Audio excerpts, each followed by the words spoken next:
मस्जिदन सां प्यार करण जी कोशिश कयो। मस्जिदन में अची मानू वेहे, मस्जिदन में वेहण भी इबादत, मस्जिद में सुमन भी इबादत, मस्जिद में कुरान पढ़न भी इबादत, मस्जिद में जिक्र करन भी इबादत, मस्जिद में नमाज पढ़न भी इबादत। जॾहिं असांजो ताल्लुक़ मस्जिद सां हूंदो तो अल्लाह रब्बुल आलमीन असां ते राज़ी थींदो। मोहतरम भाइरो, नबी करीम अलैहिस्सलातु वस्सलाम जो हिकिड़ो मशहूर सहाबी सैयदना अब्दुल्ला बिन उम्मे मक्तूम, अल्हम्दुलिल्लाहि रब्बिल आलमीन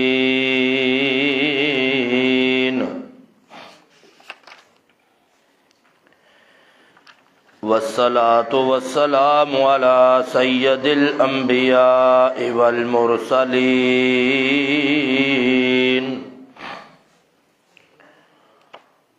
व अला आलिहि व अस्हाबिहि अजमाइन। अल्लाहुम्मा सल्लि अला मुहम्मदिन व अला आलि मुहम्मद कमा सल्लैता अला इब्राहीम व अला आलि इब्राहीम इन्नका हमीदुम मजीद। अल्लाहुम्मा बारिक अला मुहम्मदिन व अला आलि मुहम्मद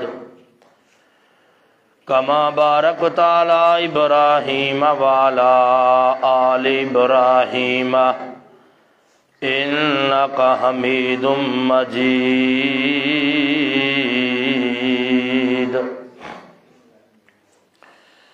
अम्मा बाद फ़अऊज़ु बिल्लाहि अस्समीइल अलीम मिनश शैतानिर रजीम। बिस्मिल्लाहिर रहमानिर रहीम। इन्नमा यामुरु मसाजिदल्लाहि मन आमन बिल्लाहि वल यौमिल आखिर वक़ामस्सलात वआतज़्ज़कात वलम यख़्शा इल्लल्लाह फ़असा उलाइका अन यकूनु मिनल मुहतदीन।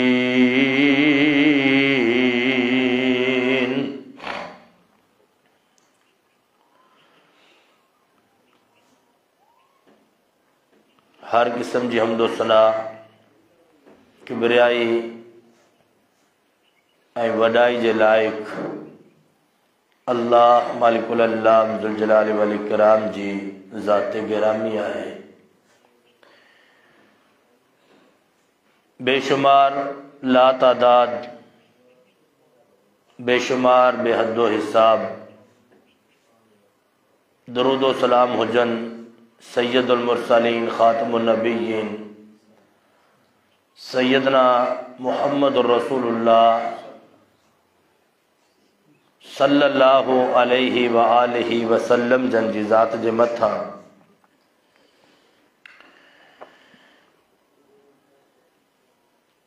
सामीन मोहतरम,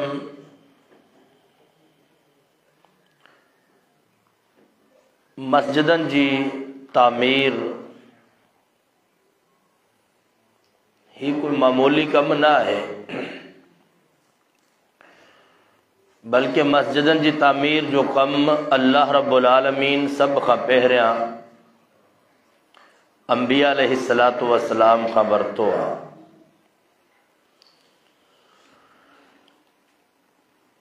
मस्जिद जो नालो जॾहिं बि असांजी ज़बान ते अचे थो त असांजो दिल दिमाग़ ज़हन हिकिड़ी पाकीज़ा शइ ते हलियो थो वञे त मस्जिद हिकिड़ो पाकीज़ा घर आहे। ऐं वाक़िअतन ई सॼी ज़मीन नबी करीम अलैहिस्सलातु वस्सलाम फरमायो हो त मुंहिंजे लाइ जाइ नमाज आहे, जिथे वञे तव्हांखे उते तव्हां नमाज जे वक़्तु सजदो ॾेई सघो था। लेकिन अल्लाह जे हबीब अलैहिस्सलातु वस्सलाम इरशाद फरमायो था मस्जिदूं अल्लाह जा घर जेका आहिनि हे दुनिया ते जन्नत जूं क्यारियूं आहिनि, जन्नत जा टुकड़ा आहिनि। ऐं मस्जिद जी तामीर जे लाइ अल्लाह रब्बुल आलमीन फरमायो आहे त मस्जिद जी तामीर उहो ई करे सघे थो जंहिंजो अल्लाह ऐं अल्लाह जे रसूल ते ईमान आहे। यकीनन अल्लाह ते ईमान आणण वारो शख्स ही मस्जिद जी तामीर करे सघे थो। ऐं मस्जिद जी तामीर इन जे मुतालिक़ नबी करीम अलैहिस्सलातु वस्सलाम जूं खोड़ सारियूं हदीसूं आहिनि। जियां त पान अलैहिस्सलाम फरमायो त मम बना लिल्लाहि मस्जिदन बनल्लाहु लहू बैतन फिल जन्ना, त जेको शख्स दुनिया ते अल्लाह जो घर तामीर कंदो आहे, अल्लाह रब्बुल आलमीन उन जे लाइ जन्नत में महल तामीर कंदो आहे, उन जे लाइ जन्नत में महल तामीर कंदो आहे। मोहतरम भाइरो, इहा हदीस असां ॿुधी ॿुधी असांजा कन पची विया न, पर इन जे गहराई में असां कोन विया आहियूं। इन जी गहराई में वञण जे लाइ सैयदना उस्मान गनी रज़ी अल्लाह ताला अन्हो,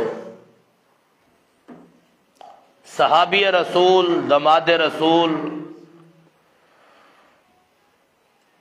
जॾहिं नबी अलैहिस्सलातु वस्सलाम जी ज़बान अक़दस मां इहा लफ़ज़ सैयदना उस्मान गनी ॿुधा त उन्हनि खे इहा ॻाल्हि सम्झ में आई।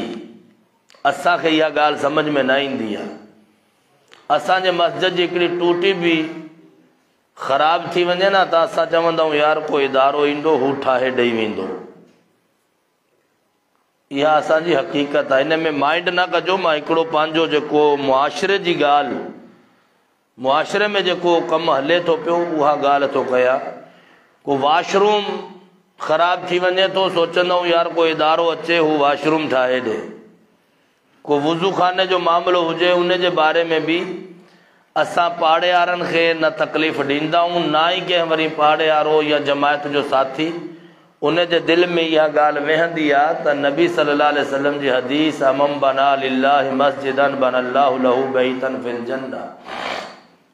हिकिड़ी ॿी हदीस आहे, उन में मिठड़े मोहम्मद अलैहिस्सलातु वस्सलाम इरशाद फरमायो त जेकॾहिं को इंसान झिरकी जे आखेरे जेतिरी मस्जिद ठाहे थो, झिरकी वरी उन जो आखेरो केतिरो हूंदो, उन जी बराबर को मस्जिद ठाहे थो, मिठड़े मोहम्मद अलैहिस्सलाम फरमायो त उन जे लाइ बि अल्लाह रब्बुल आलमीन बनल्लाहु लहू बैतन फिल जन्ना, जन्नत में महल तामीर कंदो, महल बनाईंदो, उनखे महल मिलंदो। मुहद्दिसीन इन हदीस जी तत्बीक, इन जी तशरीह इहा बयान कई आहे त मस्जिद जे मामलात में, मस्जिद जे ख़र्चे में जेकॾहिं को एतिरो ख़र्च करे थो जेको झिरकी जे आखेरे जेतिरो ठहे थो, मस्जिद त नथी ठही सघे, लेकिन इन जो मक़सदु ही आहे त एतिरो को यानी सिर जो चौथों पंजों हिस्सो वञी ठहे थो, एतिरो जेकॾहिं को ख़र्च करे थो त उन जे लाइ बि को मामूली अजर कोन्हे।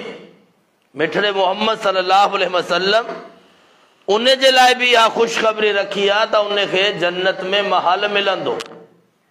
लेकिन इहा असां हदीसूं ॿुधंदा रहंदा आहियूं, सफ़ीर असां वटि ईंदा आहिनि, हू बि बयानु कंदा आहिनि, ख़तीब ईंदा आहिनि, उहा बि बयानु कंदा आहिनि, मुबल्लिग़ ईंदा आहिनि, उहा बि बयानु कंदा आहिनि, मुहद्दिस मुफ़स्सिर सभु बयानु कंदा आहिनि।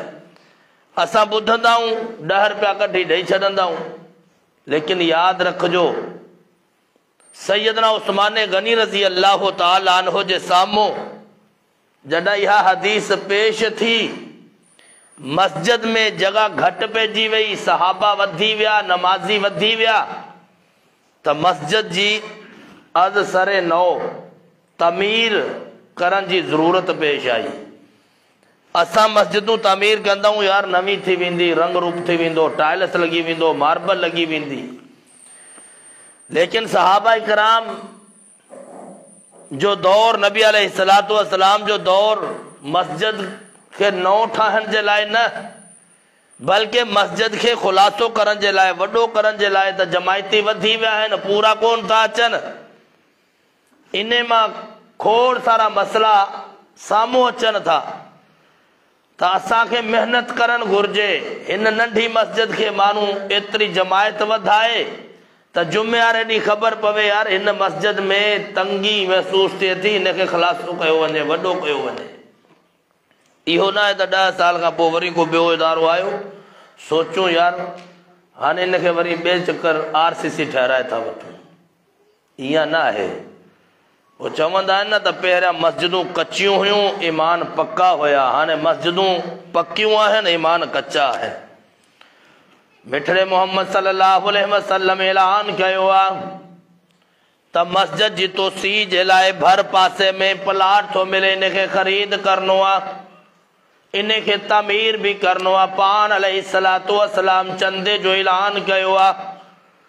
पान अलैहिस्सलातु वस्सलाम जी ज़बान अक़दस मां सैयदना उस्मान गनी रज़ी अल्लाह तआला अन्हु इहा सौदे जो ऐलान ॿुधंदा आहिनि। मन बना लिल्लाहि मस्जिदन बनल्लाहु लहू बैतन फिल जन्नह। सैयदना उस्मान गनी रज़ी अल्लाह तआला अन्हु जे दिलो दिमाग़ जा रोशनदान खुली विया, समझ अची वई त दुनिया जी दौलत आहे, इहा दुनिया जी दौलत ख़र्च करे जेकॾहिं जन्नत में महल मिले थो त पोइ पान अलैहिस्सलातु वस्सलाम सां सौदो कस्तो कोन्हे। नबी अलैहिस्सलातु वस्सलाम खे चयो अल्लाह जा रसूल सल्लल्लाहु अलैहि वसल्लम जे वाक़िअतन इहा सौदो आहे। मन बना लिल्लाहि मस्जिदन बनल्लाहु लहू बैतन फिल जन्नह। पोइ तव्हां चंदे जो ऐलान न कयो, पोइ मां उस्मान इहो कमु करे थो ॾियां, इहा तव्हांखे प्लाट ख़रीद करे आज़ाद करे थो ॾियां, इन जी तामीर भी करे थो ॾियां। तव्हां इहा ऐलान न कयो, ऐलान बंदि करे छॾियो। छा असांजा भी ईमान अहिड़ा आहिनि? असांजा ईमान अहिड़ा आहिनि? इहा आहे मस्जिद जी बनाइण जी फज़ीलत। मस्जिद बनाइण जी फज़ीलत आहे। कुझु दोस्त अहिड़ा हूंदा आहिनि जंहिंजे दिलि में अल्लाह सां इहा ॻाल्हि विझी छॾंदो आहे त मस्जिद जी तामीर करणी आहे। कुझु वरी अहिड़ा बि हूंदा आहिनि जंहिंखे मस्जिद सां मुहबत हूंदी आहे त मस्जिद खे आबाद कयूं। त ख़ाली मस्जिद खे तामीर करण जो हुकुम कोन्हे, वरी मस्जिद के आबाद करण जो भी हुक्म आहे। कुरान पाक जी पूरी आयत पढ़ंदो, इन्नमा यामुरु मसाजिद अल्लाहि मन आमन बिल्लाहि वल यौमिल आखिर। त मस्जिद जी तामीर में अल्लाह ते ईमान आणण वारा, आखिरत ते ईमान आणण वारा हिस्सो वठंदा आहिनि, मस्जिदूं तामीर कंदा आहिनि। अॻिते हुकुम आहे वाक़ाम सलात वात ज़कात, नमाज कायम कयो, ज़कात अदा कयो। यानी न मस्जिद के आबाद करण जो भी हुकुम आहे। लेकिन याद रखजो जेकॾहिं इंसान मस्जिद में नथो अचे, दीन खां परे थी वेंदो। शेख साहब बयान करन पिया न त असां में अॼु नवियूं नवियूं बिदतूं अची वियूं आहिनि। त मां अक्सर तव्हां जेकॾहिं गौर कंदो त इन में मसलक जो फ़र्क़ु कोन्हे, जहालत जो मसलो आहे। जहालत जो मसलो आहे। अॼु खां को 15-20 साल 30 साल पोइते हलिया वञूं त हीअ असांजा बरेलवी ॿाहिरि इन्हनि में वधि में वधि 30 हो 40 हो। त ही बाक़ी जेका ख़राफ़ात आया आहिनि ही किथां सूफ़ियत मां आया आहिनि, जहालत मां आया आहिनि, जेको असां मस्जिद में कोन था अचूं, मस्जिद खां परे आहियूं। मस्जिद सां असांजो दिलि ई कोन्हे। जंहिंखे ॾिसूं था पिया जेकी मस्जिद ख़ाली पई आहे। हर ॻोठ में, हर घिटी में, हर शहर में मस्जिदूं मौजूद आहिनि, नमाज़ी कोन आहिनि। मोहतरम भाइरो, दीन सां मुहबत कंदासीं, दीन सां प्यार कंदासीं, मस्जिदनि सां असांजो प्यार हूंदो, हिकिड़े न हिकिड़े ॾींहुं अल्लाह से असांखे हिदायत ॾेई छॾंदो। असांजी नमाज़ दुरुस्त थी वेंदी, असांजो अक़ीदो दुरुस्त थी वेंदो, असां मां बिदआत ख़त्म थी वेंदी, असां दरस ॿुधंदासीं, मौलाना अमीन साहब जा अहिड़ा अहिड़ा बयान ॿुधंदासीं, असांजी इस्लाह थी वेंदी। जेकॾहिं असां मस्जिद में न ईंदासीं, ना को मसलो पुछंदासीं, ना ई को तकलीफ़ कंदासीं, तो मुझे ख्याल में जहालत वधंदी वेंदी। ना को मां पान कुरान पढ़ंदुसि, ना मुंहिंजी औलाद पढ़ंदी, ना उन जी नस्ल पढ़ंदी, नस्लनि जूं नस्लूं तबाह थी वेंदियूं। ऐं यादि रखिजो, हींअर बि ही जेका सैलाबी सूरत हाल आई आहे, अक्सर इलाका ॾिसण में आया, जेका बुॾी विया, ॻोठूं तबाह थी वयूं, बर्बाद थी वयूं, उन्हनि खे पंहिंजी जान बचाइण मुश्किल थी वई। छा हुयो त उते मस्जिदूं गैर आबाद हुयूं। इहो नुक़्तो शायदि तव्हां इन खे नोट कयो या न कयो। अक्सरो बेशतर इल्ला कलील अहिड़ा इलाका हुया जिथे ना नमाज, ना कलमो, ना कुरान जी तिलावत, बल्कि अक्सर रिलीफ जी फिलर ते वेंदा हुआसीं, रात जो वापसी थे ॾिसंदा हुआसीं त जेका पानी मां बुॾल सैलाब ऐं बारिश जा मुतासिर दोस्त रोडनि ते वेठा आहिनि। खाइण पीअण जी तंगी आहे, रहन सहन जी तंगी आहे, पंहिंजे ॿारनि जे पर्दे जी तंगी आहे, लेकिन अल्हम्दुलिल्लाह मोबाइलनि ते लॻा पिया आहिनि गंदगी ॾिसण जे लाइ। रात जा 10-10, 11-11 थी वेंदा, पर उनखे का परवाह कोन्हे। हे इज्तिमाई तौर ते असां में जहालत दाख़िल थिए थी पई पढ़ियल लिखियल माहौल में। छाजे करे? मस्जिदनि खां दूरी आहे। पर यादि रखिजो, कुझु वरी अहिड़ा असां में ख़तीब ऐं मुबल्लिग़ बि पैदा थी विया जेका सहूलत घणी ॾेई छॾंदा आहिनि, सहूलत कुझु घणी ॾेई छॾंदा आहिनि। हालांकि जेकॾहिं असां मस्जिद जे मामले खे ॾिसूं था त मर्द जी नमाज घर में जाइज़ कोन्हे। सहाबा इकराम खे ॾिसूं था त सहाबा इकराम पोढ़ा, बीमार, माज़ूर, इशा जी नमाज में, फजर जी नमाज में, बल्कि एसि ताईं त सहाबा इकराम में जज़्बो हूंदो हो, पंहिंजी औलाद खे पुछंदा हुया, पुट नंढड़े ॿारनि खे जेका या घलाए न सघंदा हुया, पुछंदा हुया, पुट साॼो हथु कहिड़ो आहे, खाॿो कहिड़ो आहे, ॿुधाईंदा हुया, बाबा ही साॼो हथु आहे, ही खाॿो हथु आहे। त हू सहाबा इकराम में एॾो जज़्बो हूंदो हो, पंहिंजे हुन ॿारनि खे इशा सुमानी जी नमाज ते ऐं फजर जी नमाज ते मस्जिद में वठी ईंदा हुया।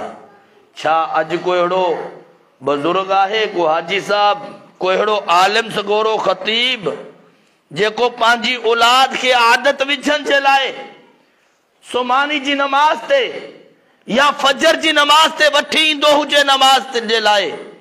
यादि कयो, बल्कि असांजा ॿार उन्हनि खे असां हथ सां ख़राब था कयूं पिया। इहा सोशल मीडिया जा आलाकार उन्हनि जे हथ में ॾेई, पुट तो ही ॾिस मां नमाज पढ़ी अचां, मां नमाज पढ़ी अचां। ऐं जेकॾहिं को नंढड़ो ॿार मस्जिद में अची थो वञे, थोरी हरकत थो करे, उन जी हरकत नंढी हूंदी आहे, असांजे ॿुढ़े बुज़ुर्ग जी क्लास वठण जो अंदाज़ उन खां बि बदतर हूंदो आहे।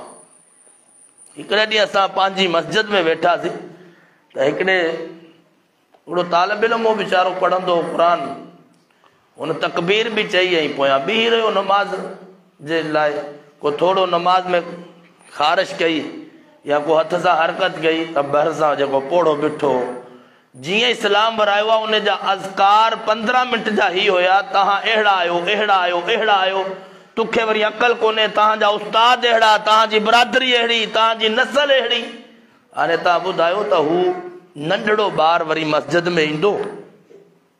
न, वरी मस्जिद में ईंदो कोन ईंदो। इहा नंढियूं नंढियूं ग़लतियूं, इन ते असां गौर कयूं। हालांकि उहो बुज़ुर्ग सही पियो चवे, पंहिंजे लिहाज़ सां, पंहिंजी उमिरि जे लिहाज़ सां सही पियो चए, लेकिन तरीक़ोकार ग़लति हो, तरीक़ोकार ग़लति हो, मस्जिद जे एहतराम जे मुनाफ़ी हो, तालिब इल्म जी नसीहत तरबियत जे मुनाफ़ी हो। अक्सर असांजी मस्जिदनि में ॿार नमाज़नि ते नज़र कोन था अचनि, जंहिंजे करे असां जूं नस्लूं बेनमाज़ थी वयूं आहिनि। असां मस्जिद खां परे थी विया आहियूं। हालांकि सहाबा इकराम जे दौर के ॾिसूं अज ताईं भी अरब अमारात में तव्हां ॾिसंदो त 5 ही वक़्त ते तव्हांखे मर्द भी नज़र ईंदा, औरतूं भी नज़र ईंदियूं, नंढड़ा ॿार भी नज़र ईंदा। उन्हनि जी ख़रीदो फ़रोख़्त नमाज़नि जे विची टाइम ते हूंदी ऐं भर पासे में मस्जिद हूंदी त पंहिंजी फैमिली समेत मस्जिद में हूंदा। औरतुनि जे लाइ मस्जिदनि जे पासे ते बापर्दा जॻहियूं ठहियल आहिनि, उन में औरतूं नमाज़ पढ़नि थियूं।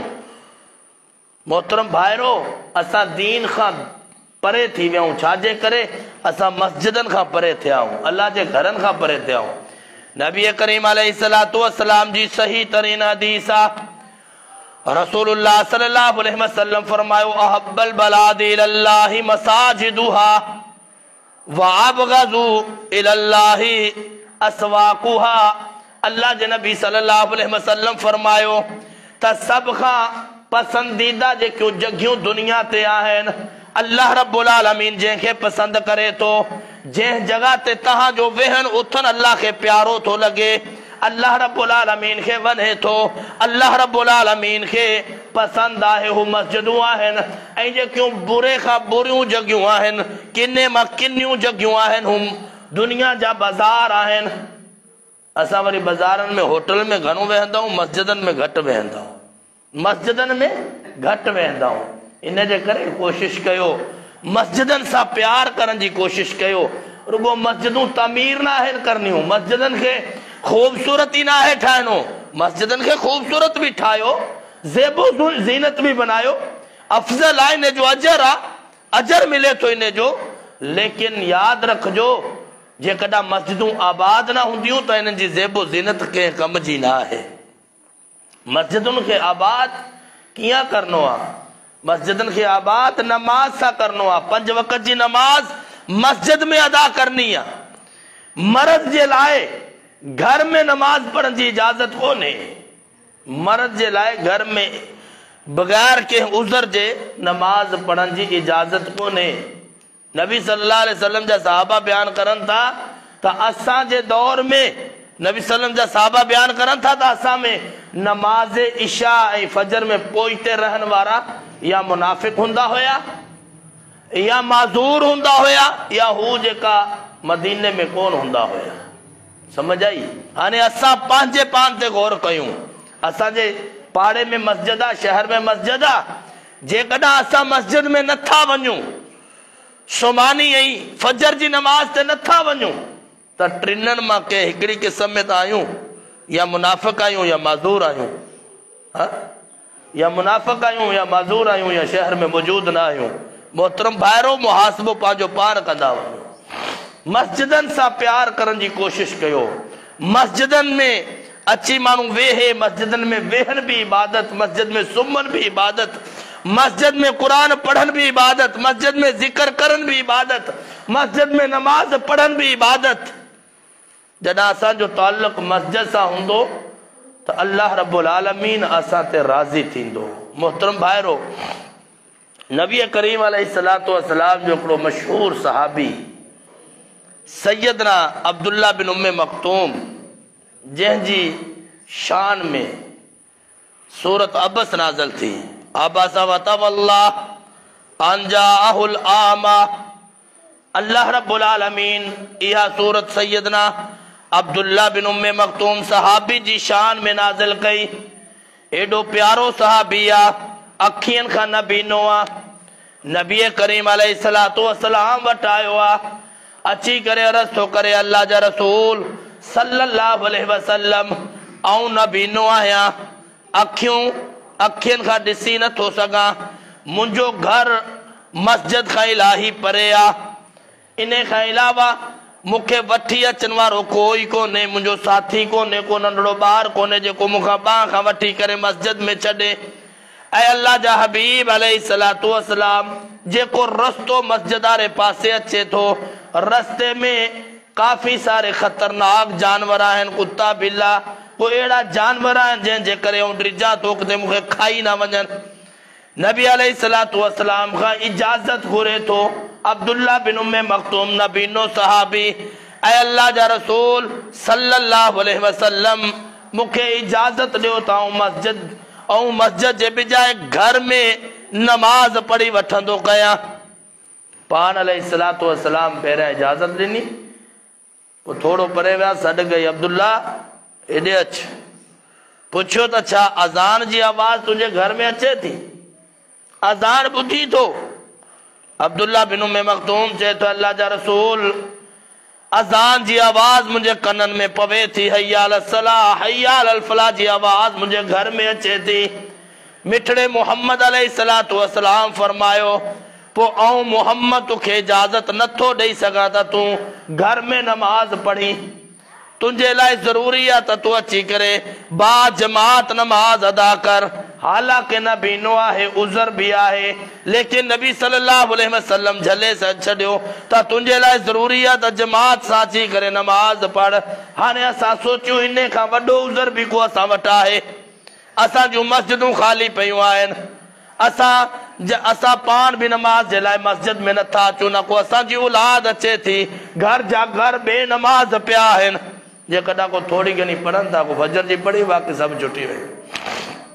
मोहतरम भाइरो, मस्जिद जी अहमियत के समझो, मस्जिद सां प्यार कयो, मस्जिद खे आबाद करण जी कोशिश कयो, मस्जिद खे आबाद करण जी कोशिश कयो ऐं मस्जिद में ईंदा कयो। नबी सल्लल्लाहु अलैहि वसल्लम जी हदीस आहे, सैयदना इब्ने मसूद रज़ी अल्लाह ताला अन्हु जी हदीस आहे, रसूलुल्लाह सल्लल्लाहु अलैहि वसल्लम फरमायो त जेको शख्स परे खां मस्जिद जी तरफ अचे थो, वुज़ू करे घरां अचे थो, हर कदम जे बदिले उन खे नेकी मिले थो, उन जो दर्जो बुलंद थिए थो, उन जा गुनाह माफ़ थियनि था।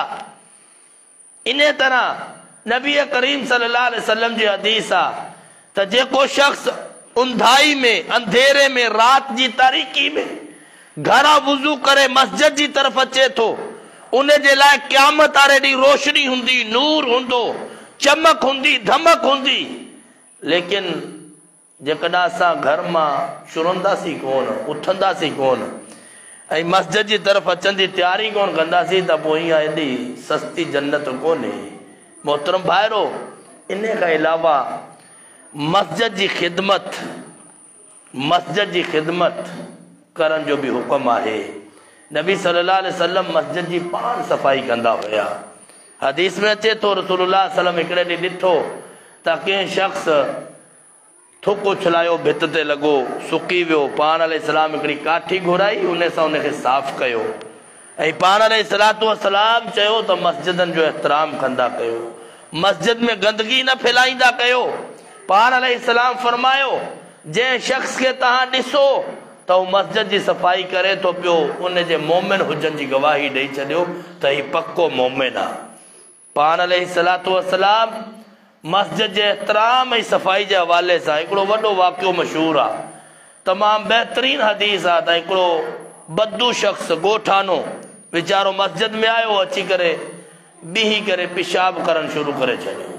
सहाबा इकराम भॻा मारण जे लाइ, नबी अलैहिस्सलातु वस्सलाम झले छॾियो त न, हिनखे मारजो न, हीउ चाहिल आहे, पेंडू आहे वीचारो, हिनखे छो था मारियो, हिन ख़बर ई कोन्हे मस्जिद आहे, घर आहे, छा आहे। ख़ैर हुन पेशाब कयो। पाण अलैहिस्सलातु वस्सलाम हिकिड़ो डोल पानी जो घुरायो, घुराए करे पाण अलैहिस्सलातु वस्सलाम पंहिंजे हथ सां उन खे धोए छॾियो, उन ते पानी हारे सफ़ाई करे छॾी। मोहतरम भाइरो, अॼु असां मां वॾो जेको चौधरी हूंदो आहे न, हू ॿार खे दड़को हिन जे करे थो ॾे, मस्जिद में किन थो करे, सफ़ाई कोन कंदो, दड़को ॾेई हलियो वेंदो, थप मारे हलियो वेंदो। जेको वॾे मां वॾो हाजी नमाज़ी आहे, उन जो अख़लाक अहिड़ो हूंदो त को वीचारो अहिड़ो जाहिल मस्जिद में अची वियो त उन सां प्यार कुरब न आहे, उनखे चवंदो यार एॾो वॾो थी वियो, अञा ताईं तोखे वुज़ू नथो अचे, अञा ताईं गुसल नथो अचे, अञा ताईं तोखे नमाज जो तरीक़ो नथो अचे। इहा अख़लाक नबी सल्लल्लाहु अलैहि वसल्लम जी सीरत मां सिखियो त पाण अलैहिस्सलातु वस्सलाम कहिड़े प्यार सां, कुरब सां जमायत खे वधायो, कहिड़े प्यार ऐं कुरब सां 23 साला दौर जे अंदर पाण अलैहिस्सलातु वस्सलाम एॾो इनकलाब बर्पा कयो त जेका हिक ॿिए जे रत जा दुश्मन हुया, हू पाण में भाइर थी विया। जेका चोर डाकू हुया, जेका ज़ानी शराबी हुया वह इस्लाम जा चौकीदार थी विया, इस्लाम ते जानू कुर्बान करन लगा। ऐं मोहतरम भाइरो, मदीने में नबी अलैहिस्सलातु वस्सलाम जी 13 साल ज़िंदगी केॾी बेहतरीन ज़िंदगी। मुझे ख्याल में असा में मस्जिद जो को मुतवली, मस्जिद जो जेको जिम्मेदार या मस्जिद में खतीब कंहिंखे 40 साल थी विया, कंहिंखे 20 साल थी विया, कंहिंखे 60 साल थी विया, पर शायद ओतरी जमायत न करे सघियासीं जेतरी नबी सल्लल्लाहु अलैहि वसल्लम जमायत बनाई। छाजे करे? उनजो मिठो अखलाक हो, प्यारो अखलाक हो, ॻाल्हाइण जो अंदाज़ हो, सहाबा इकराम सां मोहब्बत ऐं प्यार हुई। मस्जिद जो मकसद सिर्फ़ और सिर्फ़ नमाज पढ़नी ना है त नमाज पढ़ो ऐं हलियो वञो घर। हिक ॿिए जे दुख में कम अचनि, ॾिसनि त यार फलानो जमायती कोन आयो आहे, 2-3 ॼणा थी करे उनखे दुख सुख पुछो छा थियो आहे, उनजी जेकॾहिं बीमार आहे इयादत कयो, जेकॾहिं वीचारो बीमारी जी वजह खां परेशान आहे उनजी मदद कयो। निकाह तलाक फैसला मस्जिद में कयो। इहो नबी सल्लल्लाहु अलैहि वसल्लम जो तरीक़ोकार हो। अज असांजा फैसला कोर्ट में हलिया विया, असांजा निकाह शादी हालनि में हलिया विया, बरकतूं किथां अचनि, असांजा खानदान आबाद किथां थियनि। अया शादी के महीनो नथो गुज़रे, तलाक़ूं थी थियूं वञनि। छाजे करे? नबी सल्लल्लाहु अलैहि वसल्लम अक्सर जेको भी निकाह थींदो हो मस्जिद में पढ़ाईंदा हुया। असां जेकी भी निकाह थींदो आहे या उताक ते या पोइ शादी हाल में, इहा बेबरकती वारा कम असां पान शुरू कया आहिनि। मस्जिद खां असां टुटियासीं, मस्जिद खां असां पंहिंजे पान खे जुदा कयोसीं त असां में ख़राफ़ात बिदआत अची वियूं। मोहतरम भाइरो, हिन मस्जिद सां प्यार कयो।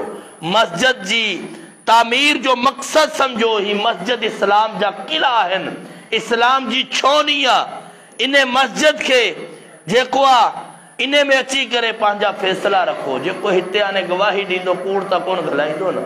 जॾहिं को फैसलो हूंदो ॿई धुरियूं वेहंदियूं त मस्जिद में वेही करे कूड़ त कोन ॻाल्हाईंदो, सची गवाही ॾींदो। हिते उताक ते फैसलो रखे पोइ चवंदा हल मस्जिद में।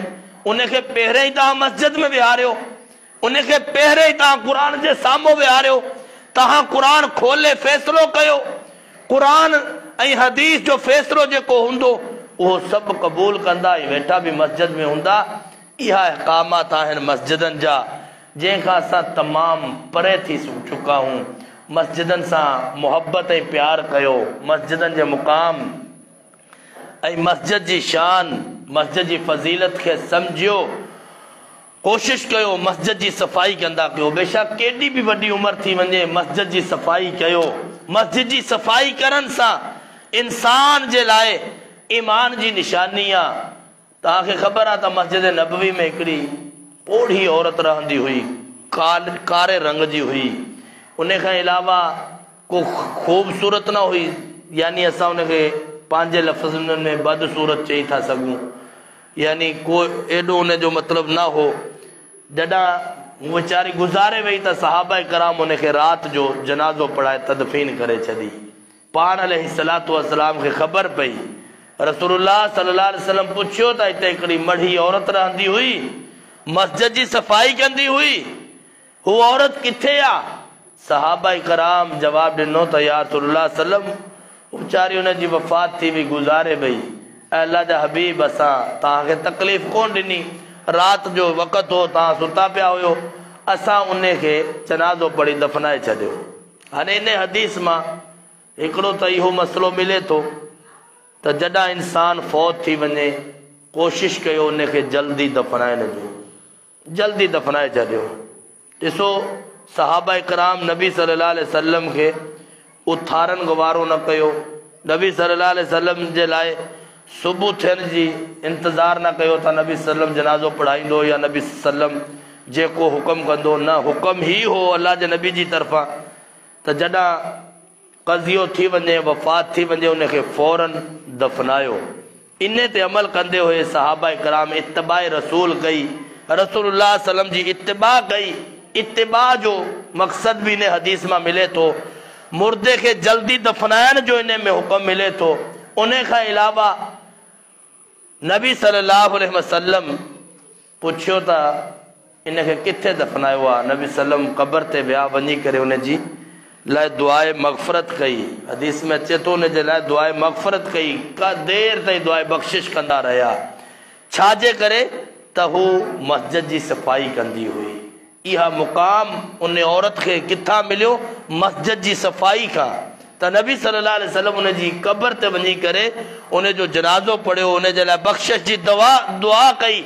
मोहतरम भाइरो, इन खां अलावा ॿियो मक़सद इन हदीस मां ही थो मिले त औरत मस्जिद में नमाज पढ़ी सघे थी, औरत मस्जिद में रही सघे थी। औरत जे लाइ पर्दे जो इहतमाम साइड ते माण्हू करे, उन्हनि खे बि नमाज जमो दरस उहा बि ॿुधनि ताकी उन्हनि में बि दीन अचे, असां जूं नस्लूं दीनदार हुजनि। केतिरो इंसान ख़ुशि नसीब हूंदो जंहिंजी घरवारी बि दीनदार हुजे, पान बि दीनदार हुजे, उन जी औलाद बि दीनदार हुजे, ऐं सभिनीनि जो असांजी घरवारियुनि जो ऐं असांजी औलाद जो ताल्लुक़ मस्जिद सां हूंदो त अल्लाह सां कीअं राज़ी न थींदो। अल्लाह रब्बुल आलमीन खां दुआ आहे त अल्लाह रब्बुल आलमीन असांखे मस्जिद सां मोहब्बत करण जी, मस्जिद सां प्यार करण जी, मस्जिद खे आबाद करण जी, मस्जिद जो जेको कमकार रहे थो इन खे असांखे इन ते ख़र्च करण जी अल्लाह से तौफ़ीक़ अता फ़रमाए। अल्लाह रब्बुल आलमीन असां जूं महिनतूं कोशिशूं काविशूं क़बूल मंज़ूर फ़रमाए। अल्लाह रब्बुल आलमीन असांजे हिन इदारा ज़मज़म अल ख़ैरिया अल्हम्दुलिल्लाह तक़रीबन सैकड़ों मस्जिदूं इन जे तहत सिर्फ़ असां सिंध में तामीर कयूं आहिनि। अल्लाह से पंहिंजी बारगाह में क़बूल मंज़ूर फ़रमाए। ऐं अल्लाह रब्बुल आलमीन जंहिं साथी बि हिन मस्जिद जे लाइ तावन कयो आहे उन जे लाइ मम बना लिल्लाहि मस्जिदन बनल्लाहु लहू बैतन फिल जन्नत जे तहत अल्लाह साईं उन खे जन्नत में महल अता फ़रमाए। ऐं अल्लाह रब्बुल आलमीन असांजे हिन इदारा ज़मज़म अल ख़ैरिया जा जेका सरपरस्त हाजी लुकमान साहब ऐं चेयरमैन मोहतरम मोहम्मद असलम कुरिजो साहब, अल्लाह रब्बुल आलमीन उन्हनि खे उन्हनि जी ज़िंदगी दराज़ करे ऐं उन्हनि जूं हा महिनतूं कोशिशूं काविशूं जमायत जे लाइ इहा काविशूं अल्लाह साईं पंहिंजी बारगाह में क़बूल मंज़ूर फ़रमाए। ऐं जंहिं साथी ही मस्जिद जो जे लाइ प्लाट ॾिनो आहे, जॻह ॾिनी आहे, अल्लाह साईं उन जे लाइ इन खां बहितर नेमुल बदल उनखे जन्नत में अता फ़रमाए। ऐं जंहिं साथी बि हिते मुक़ामी सतह ते वक़्तु ॾिनो आहे, मशवरो ॾिनो आहे या इन जे लाइ ख़र्च कयो आहे, अल्लाह रब्बुल आलमीन पंहिंजी बारगाह में क़बूल मंज़ूर फ़रमाए। जज़ाकुमुल्लाह व अहसनल जज़ा व आख़िरु दावाना अल्हम्दुलिल्लाहि रब्बिल आलमीन। अस्सलामु अलैकुम।